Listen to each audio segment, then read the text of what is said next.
দেখুন একবার এই ছবিগুলোকে, প্রত্যেকটি ছবি দেওয়ালে আঁকা। আর ছবিগুলোতে আমাদেরকে কিভাবে বোকা বানানো হচ্ছে দেখুন। এখানে আলো ছায়ার খেলাকে এত সুন্দরভাবে ফুটিয়ে তোলা হয়েছে যে এই ছবির দৃশ্যপটে যদি কোনো মানুষ ঢোকে তাহলে মনে হবে যেন সেই ছবির দৃশ্যপটেই রয়েছে।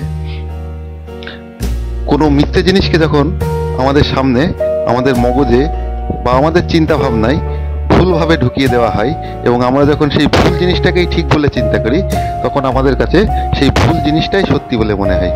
একে বলা হয় ডিলিউশন বা হ্যালোসিনেশন। দেখুন এখানে আমি কেমন শাহরুখ খানের হাত ধরতে যাচ্ছি। কি খুব মনে হচ্ছে না জায়গাটি কোথায়? জানতে হলে আমার কমেন্ট বক্সে কমেন্ট করুন। যারা জানেন কমেন্ট বক্সে লিখে জানান। আর আমার ভিডিওটিকে প্রচুর প্রচুর লাইক, শেয়ার, সাবস্ক্রাইব করে আমার পাশে থাকুন আর আমাকে এই সংক্রান্ত নতুন ভিডিও বানাতে উৎসাহিত করুন।